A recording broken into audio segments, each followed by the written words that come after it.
the pitch is looped towards shortstop. Petroselli's back. He's got it.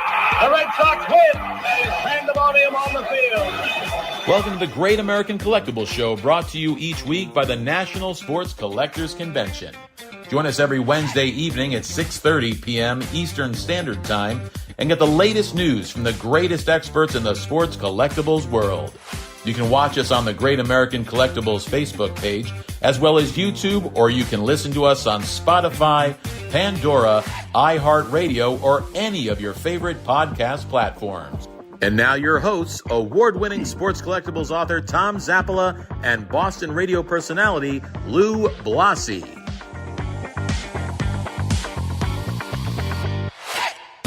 Hey everyone, welcome from the 18th floor high above courtside of the beautiful Phoenix Towers in Singer Island, Florida. This is our second last show from Florida, Louis. Our second last show. Then we're coming home. I know. I just get warmer thinking about Singer Island. Every time I hear Singer Island, I think warm. Two drunken goats the night before. We had cocktails at Two Drunken Goats. No, Matt, that's the name of a restaurant down here. I thought that he was calling out. No. Well, actually, we were we right down the street. There's a really cool seaside bar. It's called Two Drunken Goats. Lou has been there. It's kind of cool. And anything goes in that bar. But it's a right on the beach, open. It's just great. Yeah, it's kind of like a Jimmy Buffett type. Yeah, exactly. Really kind of cool. Anyways. So we have a really cool show today. Again, we've been talking about this. Our viewers and our listeners, some of you have reached out to us. Some of you have no desire to even get involved with this. Yeah, why isn't Rico doing a show? Yeah, Rico's playing. I said to Lou, I said, look it. And I said to Rico too. I said, Rick, you're out. You're out of this show. You're out. He says, you know something? Thank you very much. So he's on the golf course right now. So yeah, he's playing golf. But we're doing two shows today, a little behind the curtain stuff. We're doing two shows today because next week's show, our equipment is not going to arrive back to Boston. So we're going to do two shows back to back. So Rico has to be here by 12:30. No, 12:45. See how that works out. Ain't going to happen. Guaranteed. Listen, before we start the show, and I want to welcome our guest, Dr. Bryan Poole, bottom left. Bryan is a collector, happens to be my rheumatologist. And, he's a pretty good doctor. He really is. Bryan's a collector. Bryan, how long have you been collecting? Since I was a kid, pretty much in the late 90s, but took a little break when I didn't have any money when I'm, a teenager. And now that I have a job and income's there, I can collect more. So probably the last 4 years, I've been collecting more regularly. I had something to do with kind of like getting the juices flowing, didn't I? Yeah, I think you did with the sports collection stuff, and it kind of got me going into the Pokemon, back into collecting. Yeah, I agree. All right, and then our other three guests from Pristine Auctions, our good friends. Are you guys all in Arizona right now? We are.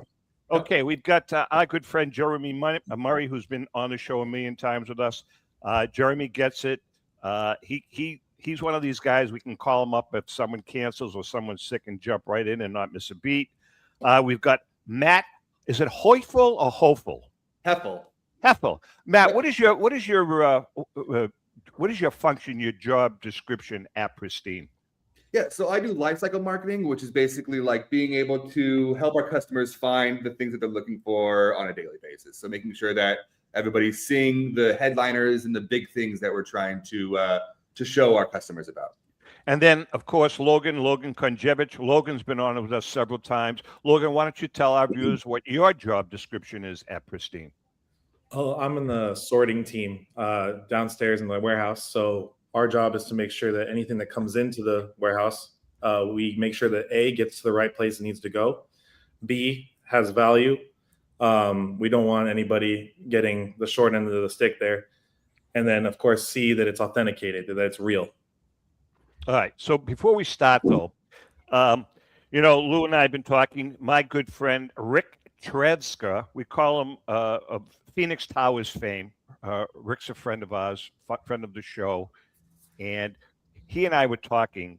He's a collector, not a collector, but he watches the show. He's been a great fan since we got here down in January. So about 2 weeks ago, we were talking via on the phone, and I asked him. I says, Nick, so I mean, you're into sports, I can tell. I said, did you ever, I played high school sports. I played for Austin Prep. I played basketball. I played football for a Division IV school with 12 guys in it. So I asked him, I said, so, did you play, high school? So he said, oh, yeah, I played high school. And he said, I played a little college too. So I asked him, I said, you played college? He said, yeah, I played a little football in college. I said, you're kidding me. I said, figuring the guy played for a Division II team. I said, so who did you play for?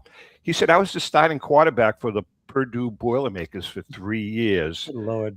Back in 1997. And he says, my only claim to fame is that I'm the guy that threw the 8-yard touchdown pass to upset number 2 Michigan in the game. So this is the we dug this out, and this is our friend Rick throwing the touchdown pass. Looks like it was filmed in 1897.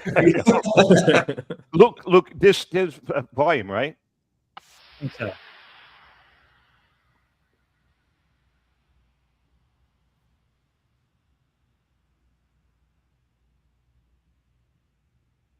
Now that's the pass that he threw, and that's the pass that beat. I think they were number 2 in the country, and his team was not too good. They were like 3-7. So congratulations to Rick on a great job as an old washed-up quarterback. So that's good. All right, let's get into some Pokemon stuff. Now listen, again, you guys are dealing with people who know absolutely nothing about Pokemon. So who are we going to start with? Let's start with you, Logan. Can you give us a little history of this whole Pokemon phenomenon? How did it start? Where did it start? Just a little background. Well, it started in Japan, first and foremost, with some cards popping up here and there. The card game wasn't a full-fledged thing around 94, late 94. Really started to kind of explode over there. They created a show. And then the game came along, the card game came along. All these things kind of happened at once. And then it kind of migrated over to the US in 95. And then it really exploded. And then it kind of died down for a little while there until about COVID. And around COVID era is when the whole card market, as we know, went crazy. But Pokemon really took off and kind of hasn't really settled since then. So, Logan, there were cards before the game? I always assume the game kicked us off. That's what I did. I thought that too. Yeah, so a lot of people don't know that in Japan, the creator, he collected bugs as a kid, and he wanted kids to have that same feeling of collecting something. So he created these little cards. They didn't really have much on them other than just a plain back and then a character on the front. And so he wanted them to be able to collect something, and it kind of just slowly turned into a icon. I mean, when I take a step back and look at the whole Pokemon card picture, I honestly get confused. But Brian, I've talked to you a couple of times about it. You guys, it's like you guys understand the flow, how it works. How many characters are there in the cards? Over 1,000 now. Oh boy. And they're releasing more this year too. Yeah, we're getting a new generation. All right, so there's over 1,000, because I'm going to equate this, and Jeremy, you're a vintage guy. I'm going to equate this to the T206 collection. So there are 1,000 cards in the collection, in the set, and are there always new cards that are coming out, being manufactured? Yeah, like every 2 months. So is it possible is there anybody in the world that owns every card? Yeah. Probably not. Probably not. Really? Because it's exclusive cards. There's like promos that are only sold in certain countries. It's hard to get them all to collect every single card. Yeah, it'd be really hard. Yeah, there's ones that you can only win or only get by like winning tournaments too, that are exclusive to tournaments. And there's one that in Japan they have like a lottery system that you can only get the cards through that lottery system. So there's too many to count. All right, so Lewin, jump in here, pal. What determines what's the card? Picasso, whatever the hell his name is. What is it? Pikachu? Pikachu. So why is Pikachu the most valuable card? Well, it only as the illustrator. The Pikachu as a character may not be the most valuable card. I would say that Charizard is probably the most valuable card. I'm sorry? Charizard. Okay, Charizard. Okay. So So I would look at Pikachu as the mascot for Pokemon. That's what I would look at Pikachu as. He's like your grandmother knows Pikachu. You know what I mean? all right. So what's the other guy's name? Charizard. Charizard. So Jeremy, is Charizard the Honus Wagner of the series? Like what Honus Wagner is to the teeth? Wait a minute, you own one? Sounds like Well, Brian. this is a Mega Charizard, so it's a little different form of Charizard. It's one of the recent promos. He's normally red. He's going right there. There you go. This is the base set. This is from 1999, so this is like one of the very earliest versions of that Pokemon. All right, now Brian, will you get that authenticated or graded? Yeah, this one I probably will grade. Yeah, it's pretty good condition. So this one I probably will grade. This And was this was graded just as came out in a new set and a promo set. Yes. All right, so Is the value of the card based on the strength of the character, or is it more market forces, like we see in traditional collecting? It's just favorites, basically. Demand. Charizard was one of the original, like, big bad type of cool looking Pokemon. So nostalgia plays a big factor. 100% actually, I would say nostalgia plays a factor. But yeah, Charizard, Pikachu, and then like Charizard was one of the 3 Pokemon you could start with. Oh, you got another in one. the original game. That's Gengar, I think. Gengar is also very popular. Gengar is another popular one. Is that what that is? Is that what we're looking This at, is Brian? Gengar. This is on they had a set for Halloween, so it's stamped for a Halloween set. This set you can buy this for like $10, the Halloween set, and then honestly, if you grade this right now and it's a 10, it's worth $200. Yep. So it's like Did you the get value the has gone up. 2024 one or 2023 Halloween set? This one might be the 3. I'm not sure. It's either 24 or 23. I can't remember. Okay. All right. As far as you mentioned, Honus Wagner of cards. Yeah. This would be this card right here, the Illustrator Pikachu. Oh wow! Which Golden, I think, just sold one from Logan Paul. Oh, is that the one for like what was it, 16 million? Yeah, something stupid amount of money. Yeah, that's the card, and just because there's so few of them made. So the older cards are the older cards generally the more valuable? Yes. They are. Also, the way to look at it is like when the Pokemon first came out, there was 150, 151 Pokemon. Those are still the most wanted Pokemon cards. They are. So even though they keep adding them every year, the classic 151 has all the nostalgia. So all the ones we just mentioned, the Gengar, the Pikachu, the Charizard, they're all in the original 157. And those all came out way back, Brian. In the 90s, yeah. Yep. And I think you got to think of it like this. Back in the 90s, grading didn't exist, and kids were just playing with these cards. So just like vintage cards in general, they weren't protected and immediately put into sleeves and pack and holders and things like that, like they were used. And that's why when you get one that is an older card that's graded higher, so the value just launches up. All right, so the 2 or 3 cards that you guys have been talking about that are the most valuable. Why? I mean, are they very scarce, or are they plentiful in poor condition? Why are they so valuable? Number one, and are there many of them out there? You know, pop reports don't work the same necessarily as with sports cards because there's not any like one-of-one kind of cards out there. Like even that Pikachu Illustrator, there are multiple copies of it. But finding that card, I think it's about the grading, number one. If it's a high value, I think the grading jumps significantly, as it does with every other card. Sure. But it's also about the character and what that person is looking for their personal collection. And it just so happens that a lot of people are collecting the same Pokemon. So Yeah. And sometimes the art. Sometimes as an artist that people really like their art on the cards, and those cards skyrocket right when they come out. So like these are 2 other Charizards, different art styles and kind of different rarities, but high grades. So, but because it's Charizard, it's going to launch the price up. So Logan, when did those come out? These were 2021 and 2020. 2021 and 2020. Well, yeah, right in the COVID pop. So is there, again, Jeremy, maybe you can answer this question, or either one of you guys, is there a PSA set registry for Pokemon? I would imagine there is. There is. Yeah, there is. All right. So who is? You may not be able to answer this. Who's the? I can tell you who the who owns the highest graded 1952 top set. Who's the guy at the top of the hill with the highest graded or most valuable Pokemon set? Is there an individual? Before a couple weeks ago, I probably Besides Bryan Poole, by the way. Oh yeah, not even close. but it's definitely changed since then because he sold that car. Yeah. And who is this?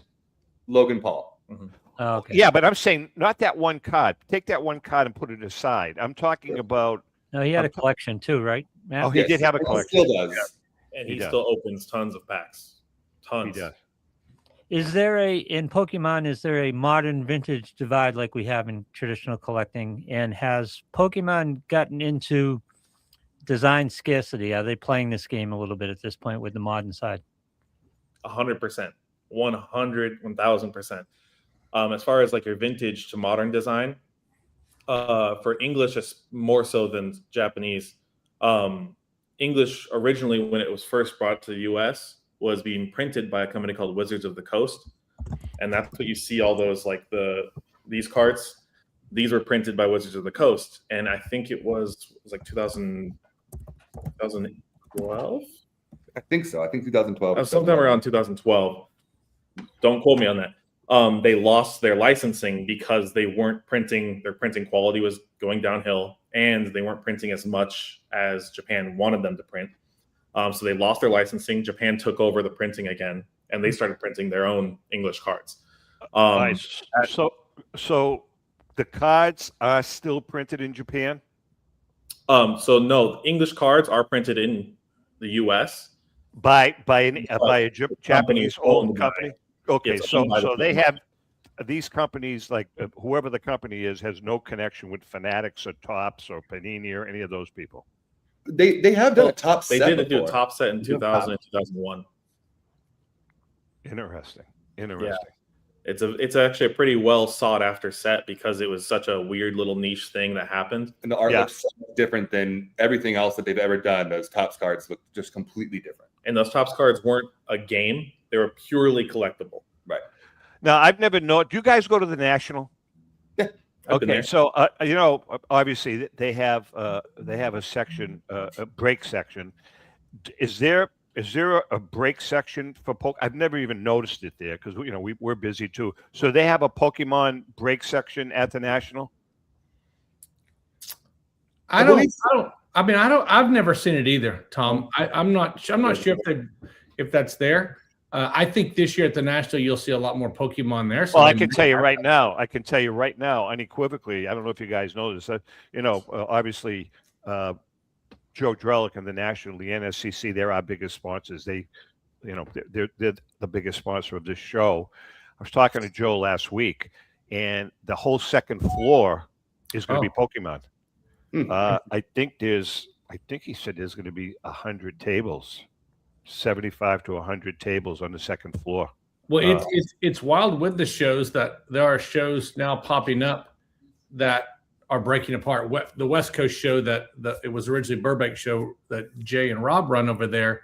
They did their own TCG show. They split it up and did a sports only show and then a TCG show that's in Ontario. So it doesn't surprise me at all at the National. Well, let me tell you what's going on down here. Maybe a month ago, they had a big show. I go every year down in West Palm Beach, and my friend and I, Joe Marino, Louis, Staten Island Joe. Yep. He and I went to the show, and as vintage card collectors on baseball, we were very disappointed. But for Pokemon, it was a Pokemon heaven. There must have 75% of the tables there were Pokemon tables. Yep. 25% were vintage baseball or modern basketball.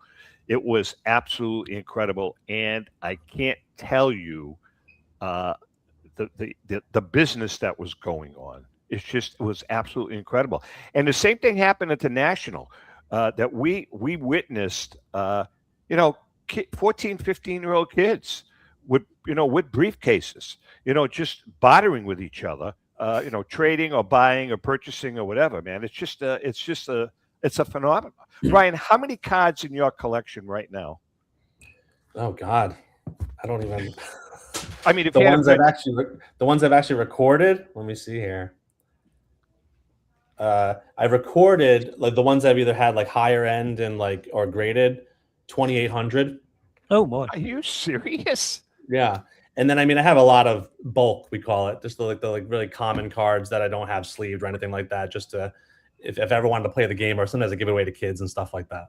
So all right, what Bryan, if you're going to the National and you're going to the second floor this year, what's the card you have? I think I pretty much have the cards I want right now. I'm not going to spend $10,000 on a card right now. I'm not at that place.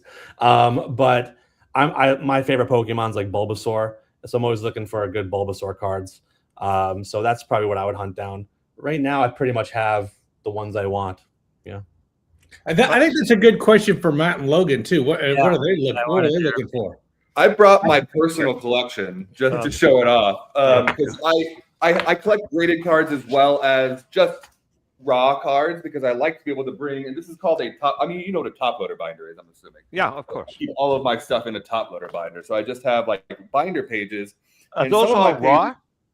These are all raw. This is all raw, but they're in top loaders. But there's cards that I have like organized by the set. There's cards that I have organized by the artwork. The cards that I have organized by the Pokemon, by their evolutions, because Pokemon evolve into different Pokemon. And so I keep them all organized that way. So that's kind of what I'm looking for. And I like to collect a Pokemon named Eevee. And so I collect Eevee and all of the evolutions, they're called. And those are some of the most popular. They're like Umbreon and Glaceon and Vaporeon. So this is what an Eevee looks like. This is a bunch of Eevees on a single card. All right, so now is that, how many Eevees are there? Different evolutions are there, or how many EVs are there? Yeah. So right now, I believe there's 9. There's 9. And so they're basically whatever element. So one's a fire version, one's an ice version, one's a ice version, one's a lightning version. And so the reason I like to collect those is, number one, it was one of my favorite Pokemons growing up, obviously. And then number two, because there's so many different variations, there's a ton of cool cards and cool different artwork that you can collect for that one specific Pokemon. So there's people that will try to quote unquote master set, which is collecting every single card in either a certain Pokemon or a certain set that is of that. So people try to master set Eevee and evolutions. So that's what I'm trying to do right now. Did you get involved through the game, or did you get involved through collecting? I was a 90s kid, so all of it. Bryan, Pokemon Red. I mean, so Bryan, you were into the game too and all that? I think for me, the game and the anime was the first, because they came out around the same time, and I was hooked right away. And then the cards fast right after I was into that. We were trading on the bus. We were trading on the bus, trading at recess. People trading first edition Charizards like they were nothing and didn't realize they were going to be worth $500,000 down the road. You know. We were Jeremy and Lou, how do we miss this? We were watching Ricky Henderson all that time. Is that what we were doing? Yeah, for me, it skipped right over me, completely passed me over. Yeah, I mean, I was collecting. There was a gap for me because I was too old to get involved in it. My kids didn't come along early enough to get me involved. That's what I was about to say. I think that I'm a bit too old for it, but it's awesome that my son is into it now. He's a 10-year-old kid, and I took him to the Arizona card show the other day, and he's running around the show looking at all the tables. So I like him being involved. Sure. I can't help him with that. What's awesome about it too, and you see it a little bit in the sports now, but the interaction with the Pokemon dealers with kids is pretty awesome. And they will have free giveaways at the table. My son went up and the dealer addressed my son directly, said, "Hey, who's your favorite character?" And they're talking this language that I don't understand. And he says, "Hey, look at this. Look through that binder right there and pick some cards that you want." And my son looked at me and he said, "Really?" And it's just really cool to get people involved at all different levels. And they're there and their parents are looking and they're searching for their own collectibles and they're trading. Is the dynamic the same with the trading? I mean, like at a show, Is there negotiation between the customer and the dealer, just like it is in the regular card market? Yeah, I think so. I watch dealers talking to each other, and it seemed if you just left a blank, whatever card they're looking for, it could be a mantle card or it could be a Pikachu card. It's the same type. Crazy. Fascinating. Yep. All right, we're going to take a quick break. The Pokemon boys are in the house. When we come back, we're going to come back with another crackerjack moment. But then I want to talk about the investment part of Pokemon. Should it be part of your investment portfolio? We're going to talk about that. Hang in there. We'll be right back.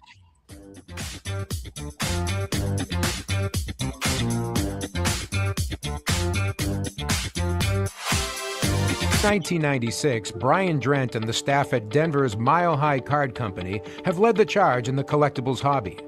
Mile High is a full-service dealer specializing in buying and selling cards and offers a competitive consignment program for all collectors. Whether it be their computerized want list service, appraisals, or auction services, Mile High has it all.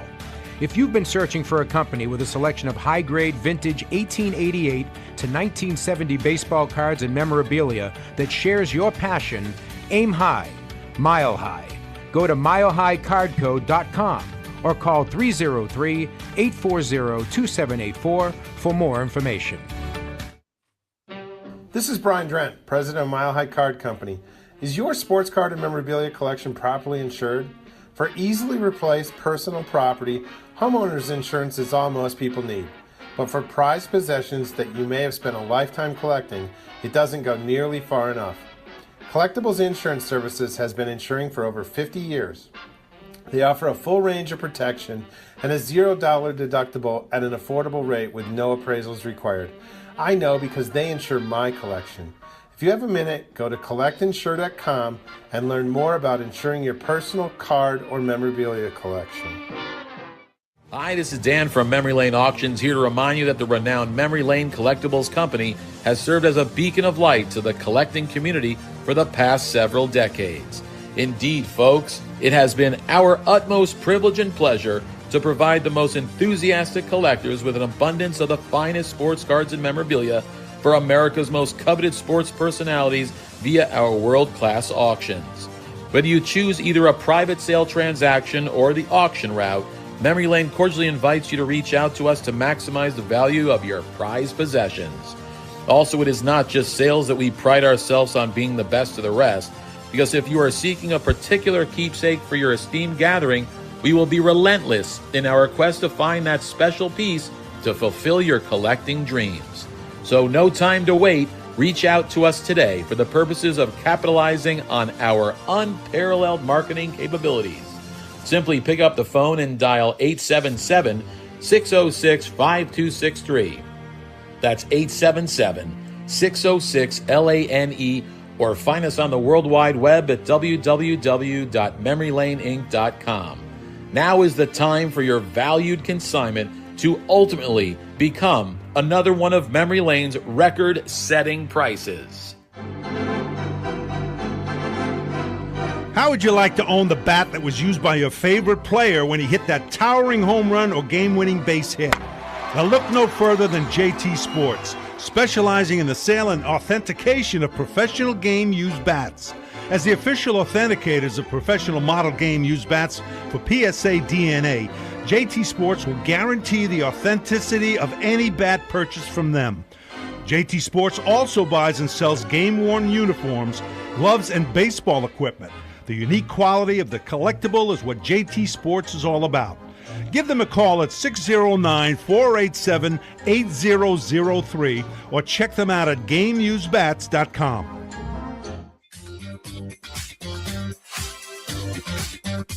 We are back, and our guests, Jeremy Murray, Matt Heffel, and Logan Konjevich from Pristine Auctions, and Dr. Bryan Poole, super collector from New Hampshire, in the house. Before we get back to some Pokemon talk, it is time now for another crackerjack moment, brought to us each week by our good friend Paul Borges and the staff at PB Collectibles. Go to pbcollectibles.com for that special vintage card at an amazing price. We've got 2 books left. For those of you that I know that many of you know, we got a nice phone call several months ago from our book distributor that happened to find cases of books in the back of the warehouse, and they're all gone except for two. So you get a discount. Lou will tell you about it. This week's Crackerjack moment is Vin Campbell.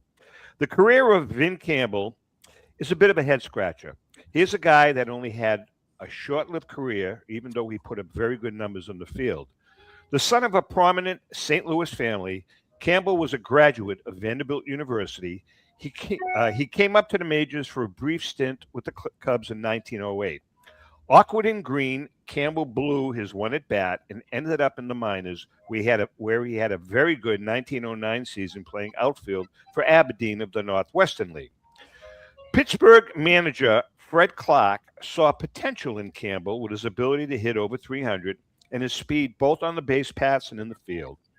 When he came up to the Pirates for the 1910 season, Campbell batted .326, which was a good indicator of his offensive skills, given the fact that he had 282 at-bats that season. In 1911, coming off the bench, he batted .312 as a part-time player. The following year, the Braves acquired Campbell for his bat, trading him for an aging turkey, Mike Donlin, for him.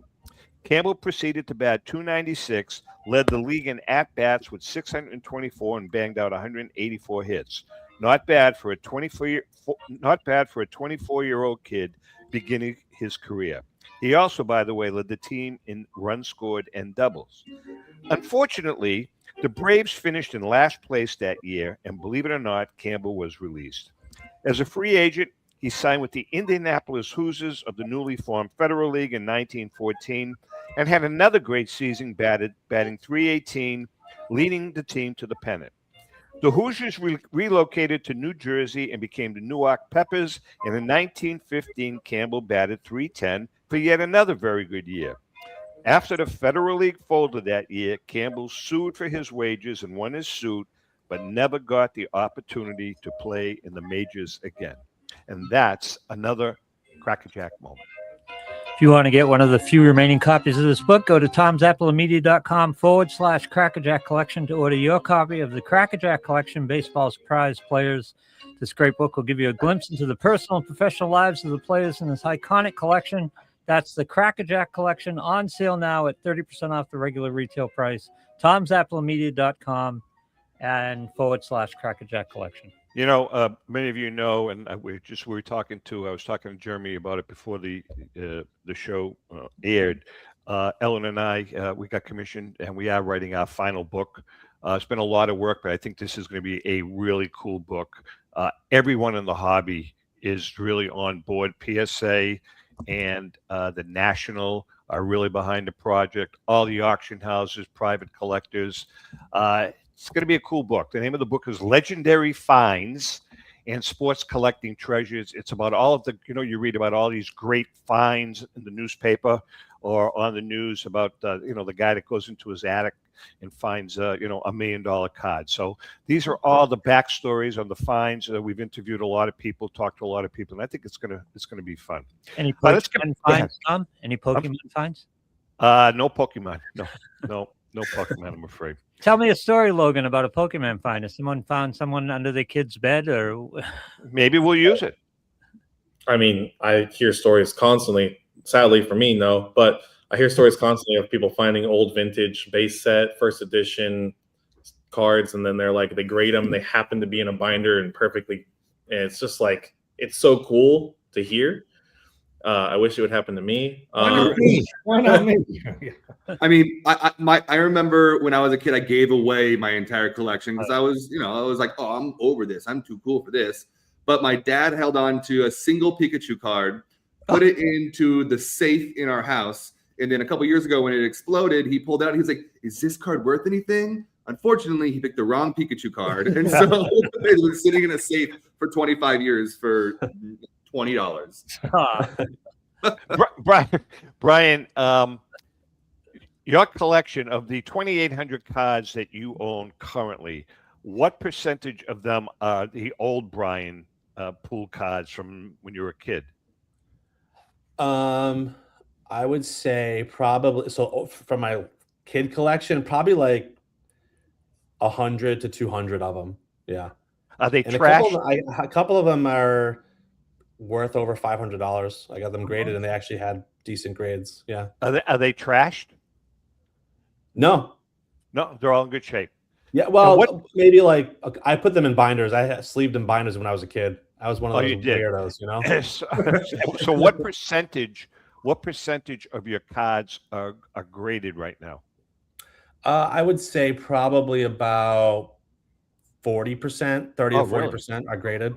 Yeah. Are you guys happy with the PSA grading standards on I don't know. Pokemon I've noticed a dip in the past year, definitely. Yeah. So I don't know about that now. I knew I was going to open up a can of worms here. I asked Logan because he just expressed himself with his facial expressions. 2 years ago, it was good, and then the past year it's kind of dipped down with the consistency. So is it the consistency, or are they getting more difficult grading? Are the the standards more difficult? Or are they just I would say both. Yeah. Jeremy, what are your thoughts? It's an interesting one because I think it kind of goes in ebb and flows on how the grading consistency works and who's grading your things, your cards. It's also challenging when the prices are going up for grading. It takes longer turnaround time, so you need the hits to come a little bit faster and a little bit higher grade, and that's a challenge for some. I was just looking up the recent information on gem rate to see how the TCG side of the business is going. I mean, all of the companies seem to be grading more TCG. Actually, last week PSA was down 1%, CGC up 14%, Beckett up 39%, Tag up 32%, and SGC up 33%. So overall, like, people are seeing it. PSA is the only one that dipped last week. So yeah, I mean, I think again, with where there's money to be made, you got to really get in that grading field just to make sure you're getting an authentic card and making sure the condition's right, especially as you're selling on the secondary market. So just like sports cards, grading is still going to be a big player in this market. All right, so I'm gonna throw this out to the four of you. So let's say PSA right now they're running 6 or 7 months out to grade cards. Beckett's running 4 weeks, 5 weeks, 6 weeks, whatever it is. Is it still worth? I mean, PSA, correct me if I'm wrong, but I know on the vintage card side of it and on the modern card sports side of it, no matter which way you look at it, a PSA graded card is more valuable than a Beckett graded card, same grade. So is it worth you waiting the 7 months, or do people just want to get the cards graded? Let me jump in here first. And with my history with Beckett, 23 years there, and building up the grading industry, it still has the most sought after grade in the industry, that Black Label 10. Right. And with the TCG cards and especially Pokemon and especially the new stuff, how well it's produced, that's what you're shooting for. You're shooting for the BGS Pristine Black Label. What's interesting is CGC also has a Black Label, and they're gaining a lot of steam in the market in that industry. What's great about CGC is their price point is lower than PSA and Beckett right now, and their turnaround time's pretty good.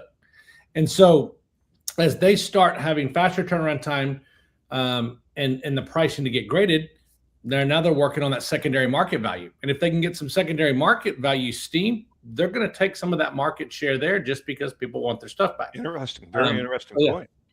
Yeah, interesting point. Logan and Matt, is the decline in pricing similar with grading than it is to baseball cards? In other words, is a 9 a similar loss in value in price, or an 8, or is it much more? Very much so. Yeah. So obviously it always depends too on the production of certain cards. So that's the thing too. I was lucky enough. I just sent in some cards to PSA recently. I got them back. One of the cards I got back was a 10. There's a Pikachu that got a 10. It had a 2.4% gem rate. So I can't really complain about PSA because they hooked it up, but not really. But like, I'm happy that it got a 10. However, that being said, it depends on what your goal is. If your goal is to chase that PSA 10 and get that high price point, yes. With that being said, certain sets that Pokemon has produced, certain cards have bad print quality, certain sets have good print quality, and which then also further widens that gap between the PSA 10 versus PSA 9. Like, for example, that Pikachu has 2.4% gem rate, so the 10's worth $1,000 roughly, but the 9's worth 80. So it's like right. Large. It's pretty similar then. Brian, are all your graded cards PSA graded, or do you have some Beckett? No, I have some mostly PSA, but I have a lot of CGC and also Tag too. I love that. Man, Tag is one of the coolest ones on the market for Pokemon right now. Tell me about Tag, because a few people have mentioned it. Brian, you mentioned it once before. How does Tag? How does that work? I don't know all. I know it's an AI grading company, so it had fast turnaround, a little cheaper price. I did it. The last time I did a Tag grade was probably over 6 months ago, though. So I don't know how. Do you find it accurate? I mean, if you look at the card and what the grade is, are you happy? The cards I sent in, I thought it was a fair grade of my cards, so I was happy with what I got back as my result. I mean, maybe it was 1 or 2 surprise. I sent probably in 200 cards or plus to them. And maybe like 1 or 2, I was like kind of shocked, but the rest of them seemed like when I pre-graded them myself, I was like, yeah, that sounds about right. So I was actually happy with the quality. That's what about something, Jeremy? That seems like something that AI could handle, grading of cards. Yeah, it's something where Tag popped up in the industry. It was an Atlantic City show pre-pandemic, so that would have been 19, I think, was that show. And it's the first time I met with the guys at Tag, and the case is beautiful, and their idea behind it is awesome. And I thought that it would be. I mean, if you use AI to go in there and pick apart a card, like, you're going to find every imperfection there is, and it's going to be. And they didn't do that. Like, they did it really, really well, and they continue to tweak it and adjust. And it just seems like recently, in the past year and a half or so, they're really starting to gain more market steam. And I really think it is the slickness of that case, the ability to scan that QR code and get the details that you want. Like, it's the cool, hip, young, trendy thing to do. Old man Jeremy didn't catch on to it early because it was the more traditional grading. But man, you go to a show and you see their setup, and it is cool and it is trendy, and it's perfect for the TCG market for sure. Interesting. Yeah, what I will say about Tag, one of the benefits, I don't know if they're still doing this for free, but it was when I sent them in. They give you the whole breakdown of your score. Yeah. And they also say I have a 10, a 10, or they graded a 10. They'll actually compare my 10 to every other 10 graded. So they'll rank my 10 the number 1 out of the 200. Oh, really? And so then you might be able to leverage that when you're reselling your card. Like, look it up. Mine's the number 1 card ever graded by Tag. You know? That's cool. That's very interesting. Let's talk about the investment part of Pokemon collecting. I've always been a big advocate because of the way the market has evolved over the years. My collection is part of my portfolio, my investment portfolio. That's just the way it is. And quite honestly, I've gotten if I looked at the last 15 years, I've gotten a much higher return on my investment than, with my investments, my IRAs, my 401ks, all of that stuff, a higher return. Does the same hold true for the whole Pokemon phenomena? Is it I guess my question to you guys, since you're big collectors, is it part of your investment portfolio, or is it just a hobby? Brian, you first. Mine's definitely part of my portfolio because you got to look at it. You got to remember one thing. Pokemon is the highest grossing media franchise in the world. It is, if you look it up on Wikipedia, Disney is half as successful as Pokemon is. Wow. So everything, Harry Potter, Lord of the Rings, they're all way below Pokemon in the world. So, and it's been like that since the 90s, and it's only growing. So I think people are very comfortable to invest money in something that has success and continues to succeed. and there's no sight of it dropping. I mean, eventually, I'm sure it's going to dip like the market will, but that long-term hold, I don't think it's going anywhere. So I'm holding. I'm not selling. I'm not flipping my cards. I'm buying and holding and hoping that when my kids are older, eventually I can, when they want to buy a house or something, I can say, hey, go look at my Pokemon cards, see what they've appreciated, and flip them at this point. Logan and Matt, yeah, I think it's definitely part of my portfolio, more of a long-term strategy for me. Interesting. I'm a mixture of both. There is definitely part of my collection that is, a part of the portfolio that is in a box, in a closet, that is safe and hidden in a way. But then there is part of it that is just a fun hobby for me. Like I showed you with my binder, I will create binder pages that all the cards will work together into like one art piece. So there's a set that just came out that is just the starters from the games. And when you buy the set, you get 3 cards. And when you put them together into a single thing, it's one single art piece. So that is not as much of an investment to me as it is like collecting art and then putting on your wall. For example, I have multiple of the slab displays that you can get in my house where I pop in slabs into it as a display item, as an art piece within my home. So it's both a mixture of a investment and just a fun hobby and a thing that I enjoy to do. Logan, same with you? I am probably, this might lose me some credit with the community that we're talking to. I'm not as much of a collector as I used to be. Okay.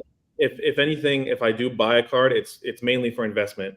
If I buy a card or a box nowadays, because what I have noticed with Pokemon, and just me personally, I don't get the same joy out of holding something as I do of opening it. So opening it's fun, as I'm sure we can all agree with opening packs. It's always fun. What I have noticed is with Pokemon specifically, when a set first comes out, the price skyrockets, and then it drops off a cliff, I'd say like probably about a year in, and then it waits around kind of dormant for about 3 to 5 years, and then you'll just see it start to just significantly just go up. So that's interesting because obviously, Jeremy, you know this, Lou, you know this. In the vintage card market, I mean, you can have, I don't know, pick a card, pick a 1941 Joe DiMaggio play ball, PSA 4 worth X amount of dollars. It's hot at this particular time. Then all of a sudden, it just kind of becomes stagnant and it actually decreases in value. Then it goes back up and then even higher. It's the price fluctuations on the vintage sports card and modern sports card market seem to be a little different then, because what you guys are saying is that's really not the case. The market doesn't determine the value. A little bit, it does a little bit, but it seems like because there's no player tied to it, other than like a character, but there's no like real life person tied to it that influences anything. There's no stats. There's none of that. So it's all based off a popularity contest, basically. Gotcha. So when a set first comes out, of course, everybody wants the new shiny thing. Then it kind of, everyone goes, oh, that's old news. It drops. And then as time goes on, it becomes rare all of a sudden. So now it's like, wait, I want it again. A good example of that is there was a set called Celebrations, which is the 25th anniversary set. Which, side note, the 30th anniversary set comes out this October. So if you wanted to invest in something, anniversary sets are always solid. But in that set, there was a Mew. It wasn't anything special. It was a plain looking Mew, which is a character. You could buy a PSA 10 about 3 years ago for $40. Now that same 10 sells for $450. So it's if I would, of course, hindsight's 2020, I would have bought a boatload of them. All right, so you guys jumped my question a little bit, and I want to start with Matt and Logan. I'm a baseball card collector who wants to put some of my collecting money into investing in Pokemon. What's the strategy? Is it buying a set or waiting for that dip in the set after it comes out? The most, I would say, tried and true, like the most safe way of investing is probably sealed product. Yep. Yeah. So like this is an ETB. This is like what you see at Target, Walmart. You see these on the shelves all the time. Oh, okay. So that's how many cards are in that box? This is a 9-pack set and each pack has 12 cards in it. So 12 times 9 would be 116. That sounds 118. 118. Somewhere, yeah. I can do math. We don't do show math here. But as far as like, these are a little more costly. These are a UPC or ultra premium collection. These will always hold value, sealed. Now, what's the cost of something like that? These, I think, retail around 200. And these are around 50. Yeah. Now, Brian, do you buy like that? Usually what I try to do is when a new set comes out, I'll try and buy multiple of items in each set.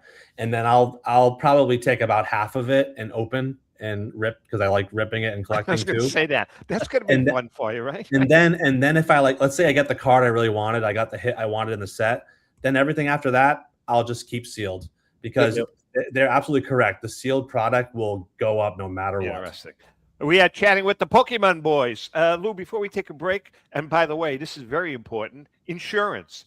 If you have a significant collection and you're not insured, you're nuts. That's all we're saying, you're nuts. And speaking of insurance, Louis, what do we have? Well, you need insurance. The Finkelmeyer Insurance Agency has been insuring collectibles since the early 80s. The late Tom Finkelmeyer wrote the original sports memorabilia insurance policy when no one else in the industry was insuring sports collectibles. A lifelong collector of cards, Tom Sr. instilled the love of collecting into Tom Jr., the current president of Finkelmeyer Insurance Agency. Tom Finkelmeyer Jr., with 3 decades of insurance experience, has paired that expertise with 50 years of collecting and with a litany of professional designations, including counseling and risk management.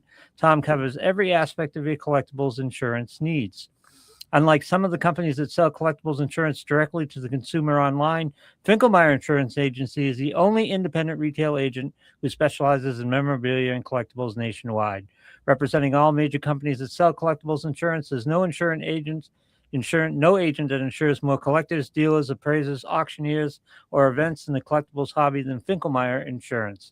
Our good friend and hobby legend John Tobby of JT Sports has been using Finkelmeyer Insurance for over 20 years. For more information, go to thefia.com. That's Finkelmeyer Insurance, where collecting is our passion.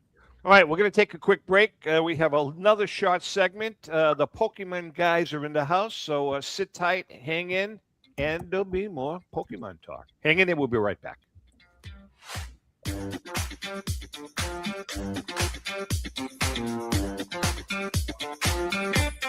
Auction is a family-owned and operated online auction specializing in autographed memorabilia, sports cards, coins, art, and collectibles.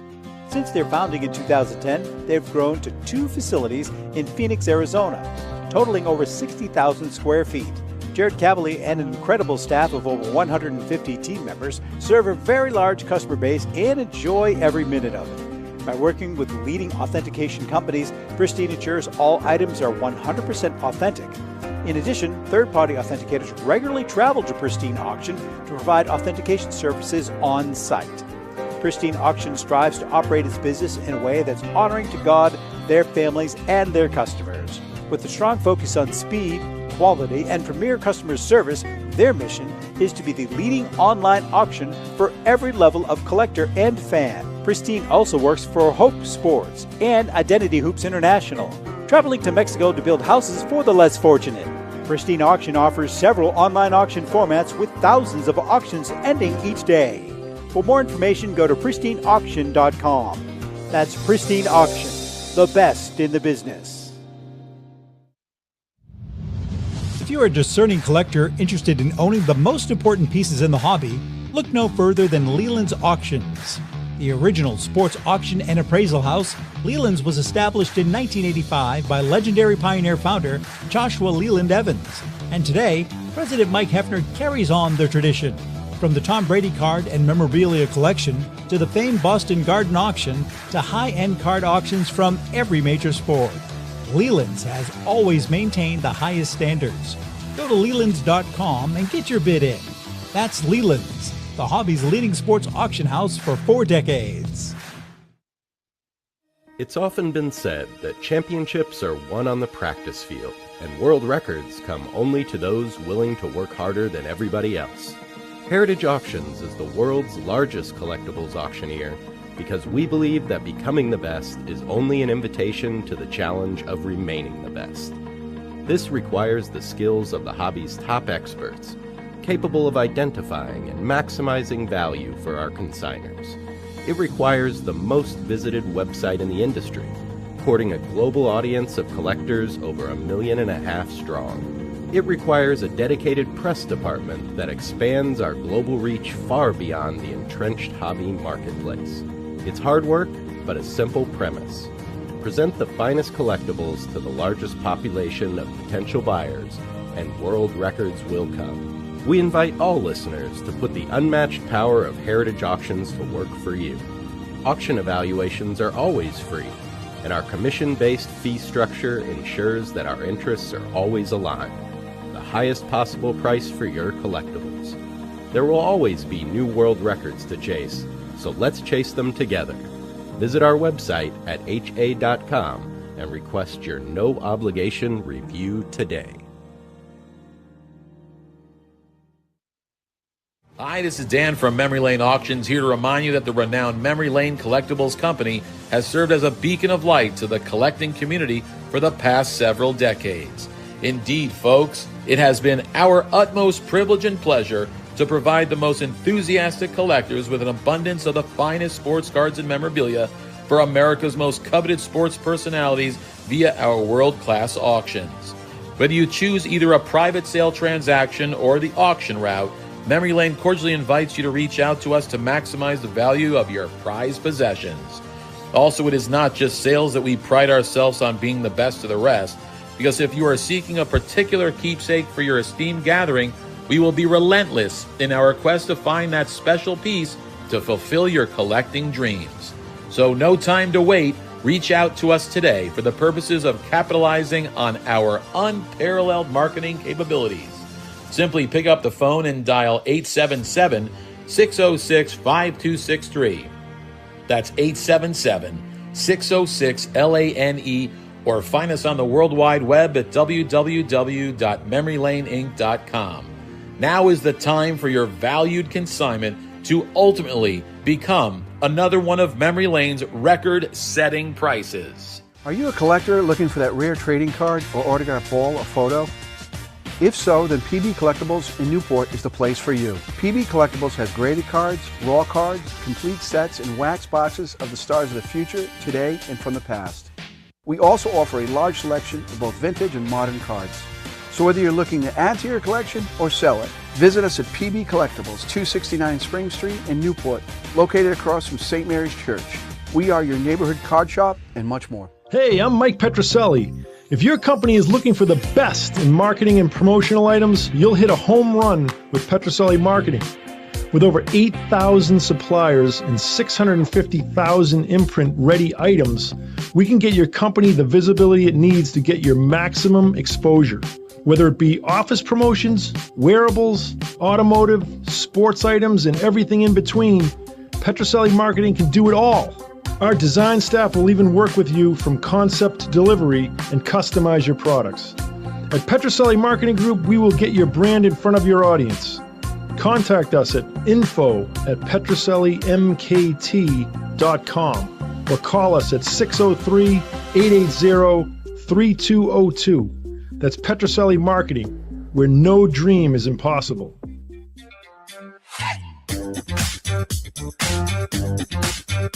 Okay, we are back. You know, Lou, not for nothing, but, you know, I told Rico, you got to do something with the Petroselli marketing pens because they suck. Now, look at this. This is a Memory Lane pen. All right. Look at the quality of this pen. Right. Yep. And this is a Petroselli marketing pen. All right.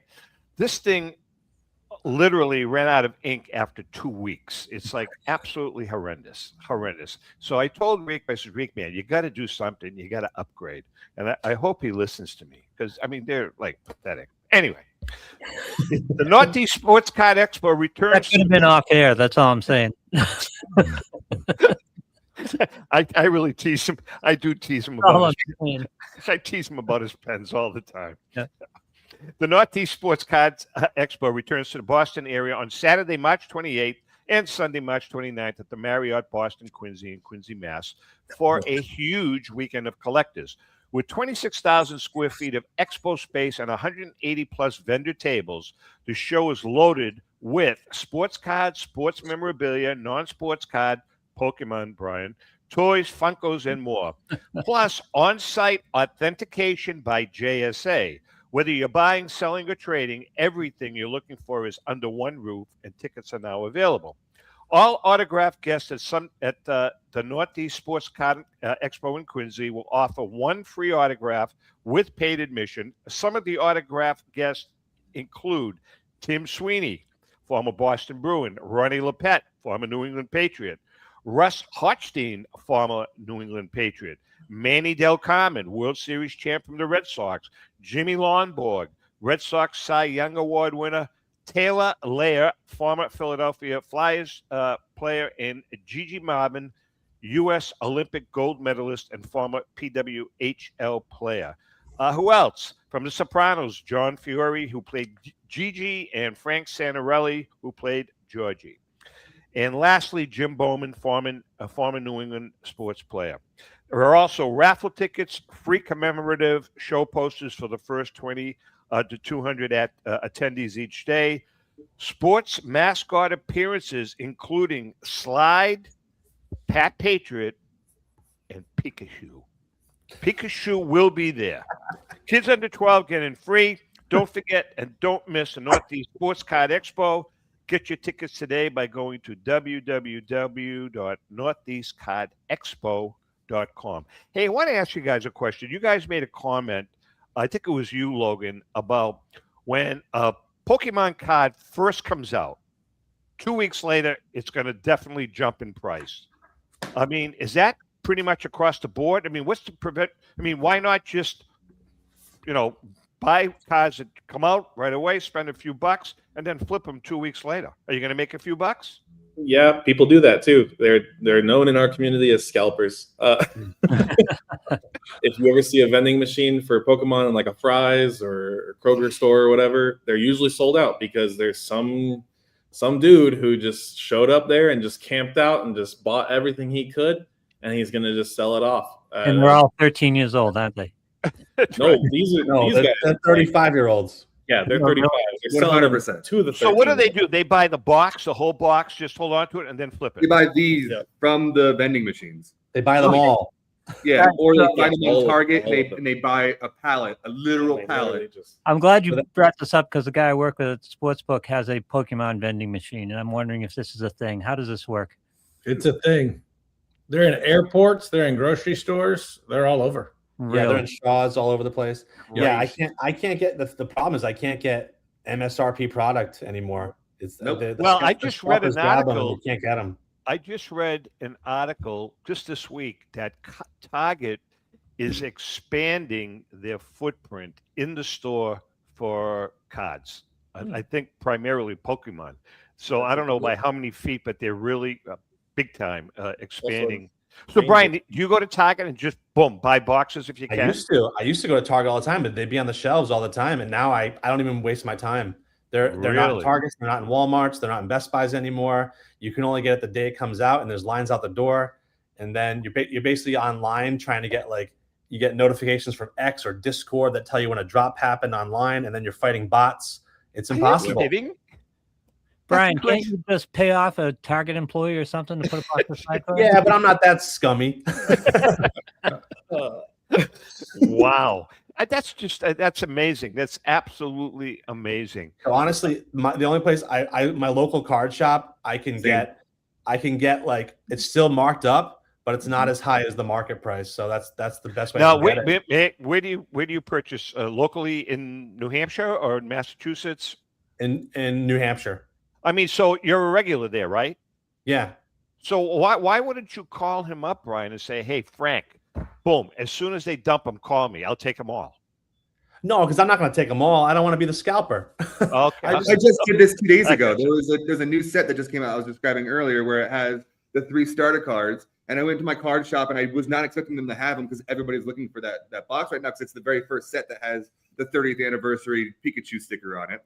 And they had 3 boxes, and there was kids in there. And so I bought one, and I left the other 2 for the kids because, as much as I want all 3, I don't want to take it from other people. Well, if you bought them all, the kids would have jumped you anyway. So, hey, Matt, where's the shop? Where's the shop So I would say my card shop's nice. They put limits on the products. So every time a new set comes out, they'll say you can only get 1 ETB, you can get 1 booster box. And so I basically just get the max of the limit, and then I walk out of there happy. Even Target and Walmart and stuff started doing that. And then there was a time period where Target had to stop selling Pokemon because people were literally fighting in stores. Yep. And then they slowly were bringing it back. But yeah, it got crazy. And it's always the 35-year-old, 40-year-old dudes who are trying to scalp. It's never just the collector. And all right, so we got a few minutes left. There's been a big problem on the sports side of it with thefts, big time theft problems, breaking and entering into card shops. Is the same thing happening on the Pokemon side? Yes. Oh yeah. Yeah. Really? If there's money to be made, people will do whatever there is to do it. I saw a news story recently where at a specific TCG shop, there was a break-in and they stole like $1.5 million worth of cards. Whoa. That's unbelievable. Unbelievable. All right, listen, we have about a couple of minutes left. Educate me, clear my head on the game part of it, because I have no idea what the hell the game is. Are the cards used in the game, or are they? I'm sorry? It depends on because there's 2 games. If you say just game, there's the video game and then there's the card game. The video game is a whole separate thing. But as far as the card game goes, I'll let Matt handle that. So each player or each Pokemon has what is called HP, which is their health. And then they have attacks, and those attacks cost energy. So there's energy cards, and you have to accumulate a certain amount of energy cards on that Pokemon to be able to use these abilities. And these abilities do damage to the other player's Pokemon, right? So if you can get enough energy on this Mewtwo and you can use this psychic thing, then you do damage to another Pokemon, and the first person to run out of cards wins. Gotcha. Okay, Brian, did you play that as a kid? I tried the online one. It's not my thing. The card game. I played all the video games. All the video games are more my thing. Yeah, Right, I'm more yeah. collecting the cards. Let me ask you guys about this. Is Pokemon Go still a thing, and how big is it? Because when Pokemon Go came out, wait a minute, Pokemon what? Pokemon Go. The hell is that? I got sucked in with that. It's a mobile game on your phone. Sucked in with where my you catch Pokemon in the real world and you walk around and exercise. It's still a huge thing. Yeah, they have events all the time. It's just a brilliant piece of work. It's just brilliant marketing. I just loved it. I mean, a new Pokemon video game just came out like 2 weeks ago on the Nintendo Switch 2. The Nintendo Switch 2 just came out in June. This Pokemon came out, and it's like the #1 selling game on the Switch 2. That's all my wife is doing right now. I can't get her to stop playing the game. That's all she's doing. and it's not even the mainline Pokemon game. It's a spin-off. When you go on your bike, Tom, you can have Pokemon Go on there and find Pokemon and just collect. Yeah, it's free. Like, you guys are killing me. You're killing me here. And then you could learn, and then we could have something to talk about. You got to jump in on this, Tom. I know. I think I'm going to give up the whole vintage thing, Jeremy. I mean, you led me down the path. I'm going to give it up. Trade all that vintage in. Let's get some Pokemon. Really? This was happening about the time NFTs started to land a little bit, and I thought this was all brilliant. This was the most brilliant way to do it. It's someone was a genius, because this is great. I mean, but it's funny. The questions, you go to the National, Jeremy and guys, or you go to a card show, or we get emails, and the hardcore vintage collectors, it's like a totally foreign language to them. It's foreign. I mean, they have no clue. What's this? How does it? Rico is hysterical. Rico calls it Pokemon. So yeah, he's really funny. Hey, Pokemania. You should call it Pokemania. We're gonna get on the Pokemon. Oh yeah. Hey, listen, this has been a lot of fun, guys. To our viewers and listeners, I hope you guys learned something. I did learn a little bit. I learned a little bit. Well, I'll tell you what I learned. I learned that I am going to camp out at Target tonight. You can call me a scalper. You can call me whatever the hell you want. I'm pitching a tent. Put in your brass knuckles. We may be onto something, Lewis. I'll invest. Go ahead. Yeah. All right. Hey guys, all kidding aside, it's been a pleasure. Love you guys. I'm so glad you came on, Brian. I know you have a crazy schedule, and you were able to carve out an hour with us, Jeremy. Both you guys, Logan and Matt. I can't thank you guys enough. We're going to do it again. We're going to do it again, maybe later on in the summer. Love to have you guys on. We have to educate the masses. The vintage masses need to be educated. So for the national, let's send people to the national knowing something. Yeah, Brian, it's, you really, I know that you have a busy schedule, but sometime in your life, it's really worth it for you to take a ride to the National Sports Collectors Convention. This year, we're going to be in Chicago. It's in Chicago this year, next year, and the year after in Detroit. But it's definitely it's an experience. It's an experience to go to. With that being said, Jeremy, Matt, Logan, Brian, I can't thank you guys enough. Louis, as always, great job. And Lou, you're going to hang around because we're doing another show right after. Oh, yeah. Right. With that being said, thank you guys all. We're going to hit 1 million viewers. We're going to hit 1 million viewers. So We're really excited about it. And with that being said, I can't thank you guys enough because without you, we wouldn't be here. Louis would be, Lou, where would you be? I don't know. I'd be under a bridge somewhere. I'd be scalping Pokemon cards. There you go. With that being said, we love you guys and happy collecting. Thank you. Thank you.